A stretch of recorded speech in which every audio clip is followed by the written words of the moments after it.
Yo yo, bienvenue dans cette nouvelle vidéo. Aujourd'hui on va parler d'un film très important et surtout déjà dès le début de la vidéo, j'ai envie de le dire tout de suite, c'est que si vous avez déjà vu un film d'Antonioni qui n'est pas l'Aventura, parce que c'est le but de cette vidéo, c'est de vous faire découvrir l'Aventura, donc si vous avez vu un film d'Antonioni et que vous n'avez pas aimé et que du coup vous avez peur d'en voir d'autres, que si aussi vous n'avez jamais vu de film d'Antonioni et que vous avez peur d'en voir parce que voilà, vous avez des a priori dessus, j'espère que cette vidéo va vous enlever tous les a priori possibles, parce que là en l'occurrence on va parler d'un putain de film de ouf qui est l'Aventura. Mais bref, là je fais déjà la fin de l'intro. Et d'ailleurs aussi, peut-être que vous n'avez jamais entendu parler de l'Aventura, peut-être jamais parlé de Antonioni, et c'est pas grave, bienvenue dans cette nouvelle vidéo. Mais en attendant, n'oubliez pas de vous abonner quand même à la chaîne, de commenter, de liker, de partager, parce que ça fait plaisir, ça participe aussi surtout au référencement de la chaîne, donc ça nous aide à continuer, à exister et à perdurer sur YouTube. Donc voilà. Et aussi, tant qu'à faire, je vais faire passer un petit message, c'est que mine de rien, et les pourquoi il faut regarder en général, ce n'est pas non plus une manière de dire qu'il faut absolument que vous regardiez le film maintenant, etc. Pas du tout. C'est juste une manière de peut-être faire découvrir des films à des gens et aussi sinon de poser une petite graine et de se dire ah ouais tiens c'est vrai il y a ce film qui existe, etc., etc. Ce que je veux dire par là, c'est qu'il ne faut pas vous forcer à voir des films, parce que je pense que c'est la meilleure façon de se gâcher un film en fait. Il faut le regarder dans la bonne condition, ou en tout cas si possible même dans les meilleures conditions, et ça peut venir avec l'envie, avec l'âge même parfois, avec même peut-être sur le moment on est fatigué mais on a quand même envie de lancer le film et c'est pas une bonne idée parce que tout ce qu'on va faire c'est dormir, etc., etc. Donc voilà, donc c'est je pense important de le mettre au bon moment, et peu importe les raisons, parce qu'elles sont nombreuses, et qu'il ne faut surtout, en fait, ce que je veux dire par là, c'est qu'il ne faut pas se forcer à regarder un film, il faut quand même un minimum se mettre dans des conditions, et même quand moi, parfois, il y a des films que, on va dire peut-être que j'ai peur de lancer, ou que j'ai peur de regarder, et il y a quand même toujours une condition où,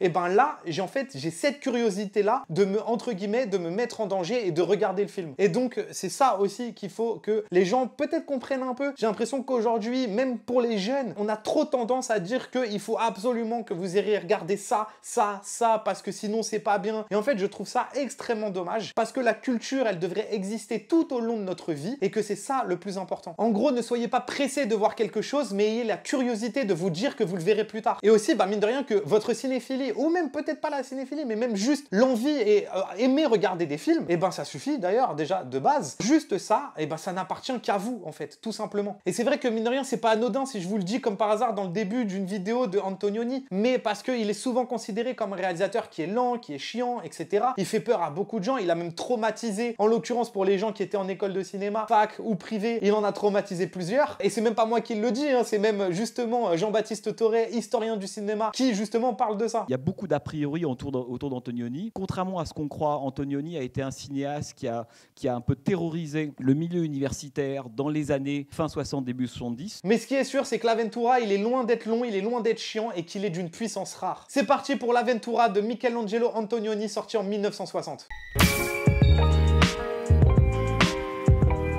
C'est donc l'histoire d'Anna, une jeune femme qui n'est plus vraiment certaine d'aimer Sandro, son amant. Elle décide quand même d'embarquer avec lui pour une balade en yacht en compagnie de sa bande d'amis. Ils s'arrêtent sur une île et Anna disparaît. Le réalisateur de ce film est donc Michelangelo Antonioni, réalisateur italien qui a marqué un tournant dans le cinéma mondial, reconnu par ses pairs, par la critique, par les historiens de cinéma. Alors si ce mec vous intéresse, il doit avoir millions de choses sur lui et d'analyses sur son cinéma tellement il a été étudié, et depuis très longtemps. En 1960, l'Aventura est le premier film d'une trilogie qui suivra ensuite avec La Nuit en 1961 et L'Éclipse en 1962, qui va réunir d'ailleurs l'actrice de l'Aventura Monica Vitti et notre cher Alain Delon. Et dans ces films les plus notables, on va dire qu'il y a Femmes entre elles, Désert rouge, Blow Up, Zabriskie Point ou encore Profession reporter. Alors je vais pas faire ici l'histoire du cinéma italien, mais juste un petit truc, en gros c'est que le néoréalisme a été créé juste après la Seconde Guerre mondiale, et qu'en gros c'était une manière de montrer les petites gens, l'Italie, la vraie, qui était une réponse au cinéma fasciste sous Mussolini, qui montrait une espèce d'Italie sans défaut et parfaite, etc. Malheureusement le néoréalisme il va pas non plus durer très longtemps, et puis au final, autour des années 60, il va laisser place surtout à l'âge d'or absolu du cinéma italien. Autour des années 60 se situe l'avènement d'un cinéma absolu. En 60, c'est une fresque familiale géniale pour Visconti avec Rocco et ses frères, et le succès absolu à Cannes avec la Palme d'Or pour la Dolce Vita de Fellini, et le prix du jury pour l'Aventura. Et si on regarde ce qui va être envoyé à Cannes dans les années suivantes, en 61, c'est La fille à la valise, La Ciociara, La Viacchia. En 1962, c'est Divorce à l'italienne et L'Éclipse. Et en 63, c'est 8,5, Le Guépard, Les Fiancés et Le Lit Conjugal. Bref, vous voyez, si on prend déjà ces 4 années-là, c'est que des dingueries qui ont été envoyées là-bas en fait. Alors si on revient en 1960 avec le succès pour l'Aventura, c'est surtout pour le prix remporté. Parce qu'on verra plus tard que ça n'a pas plu à tout le monde à Cannes. Et si je vous explique tout ça, c'est pour remettre l'Aventura dans le contexte de l'époque. Parce qu'il va participer justement au début de cet âge d'or. Et Antonioni, lui, il réalise des films déjà depuis 1950. Mais les années 60, l'Aventura et sa trilogie qui suit vont terminer de le mettre au rang des réalisateurs les plus importants de son ère. Mais on va commencer un peu de parler du film et déjà ce qui marque directement, c'est la manière qu'il a de filmer ses dialogues. Il fuit le regard. Ça donne une mécanique à la fois bizarre et en même temps quelque chose où t'as l'impression qu'aucun ne se comprend vraiment. C'est troublant. Et Antonioni joue de ça tout le film. Parfois même les personnages ne réagissent pas forcément à ce qui se passe. Mais aussi la manière qu'il a de filmer l'espace, ses décors, mais surtout comment il filme ses personnages dans ses espaces et ses décors. Juste déjà comment il filme l'île. Enfin l'île, c'est un caillou le bordel. Mais vraiment sur chaque plan, il ancre toujours parfaitement son personnage dans son décor. C'est un film empreint de mystère et on se demande où ça va d'ailleurs. Alors on se laisse mener. On regarde cette histoire se dérouler sous nos yeux, mais qui en même temps nous raconte plein de choses. Parce que au-delà du mystère qui drive tout le long métrage, alors il y a un autre élément qui drive l'histoire, hein, mais j'en parle pas et c'est fait exprès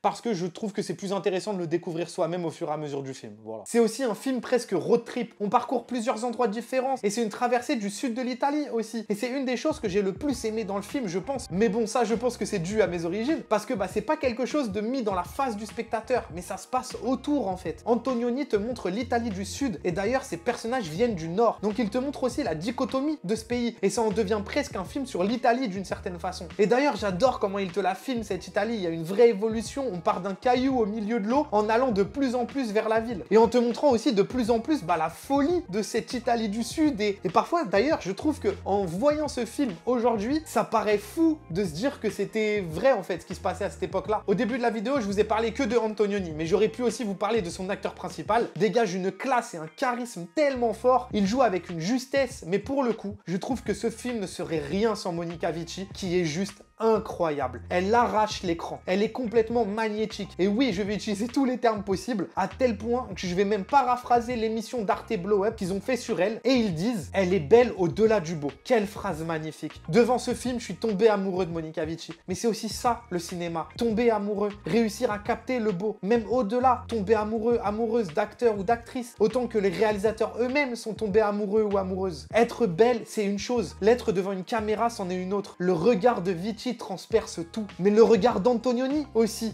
transperce tout. Comment il la filme, on sent l'amour et la passion qu'il a pour elle. Et c'est pas pour rien, Antonioni et Vici étaient en couple. C'était à la fois sa femme et à la fois sa muse, avec qui il va enchaîner 3 films après, jusqu'à Désert Rouge en 1964 qui marquera leur rupture. Et surtout la fin et le propos du film. Je vais rien raconter, vous inquiétez pas, mais souvent dans les critiques, je raconte à quel point la fin d'un film est important. Notamment parce que c'est ce qui va te rester pendant quelques instants, juste après le carton fin, mais aussi parce que c'est ce qui va conclure le propos de ton film. L'Aventura est l'exemple parfait pour ça. Pendant tout le film, on suit ce qui se passe devant nos yeux, emporté par l'intrigue, le voyage, les personnages, l'Italie, Monica Vici, mais on n'a pas toutes les réponses, on sait pas forcément où on va. Et quand les derniers plans du film arrivent, d'un seul coup, tout le film prend sens. Toutes les petites interactions, toutes les choses ici et là, toute une partie de la mise en scène d'Antonioni, tout.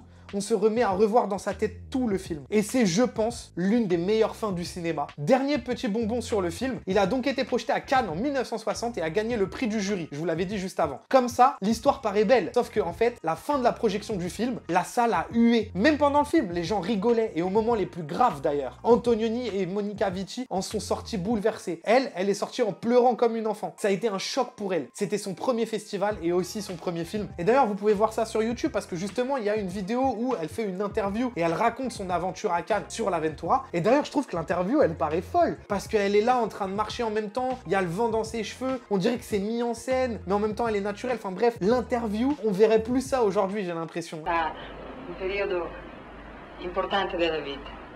Le conseguenze poi sono altrettanto imprevedibili. Per esempio, quando siamo andati a Cannes, era il mio primo festival e il mio primo film. Bref, je divague dans cette vidéo, mais quand il y a autant de choses à raconter, vous comprenez pourquoi et je vous dis qu'il faut que vous regardiez ce film. Parce que déjà, tout simplement, ce film est un chef-d'œuvre, mais que surtout, au-delà de ça, c'est aussi un film qui est empreint d'un âge d'or, d'un début d'un âge d'or qui est important, qui raconte quelque chose de son Italie, qui raconte quelque chose de son cinéma, et que rien que pour ça, en fait, même je pense que si on n'aime pas le film, c'est hyper intéressant de le regarder pour ce qu'il est, pour ce qu'il a véhiculé et pour ce qu'il montre. Sinon, écoutez, nous on se retrouve pour une prochaine vidéo. En attendant, portez-vous bien et puis à la prochaine. Banks!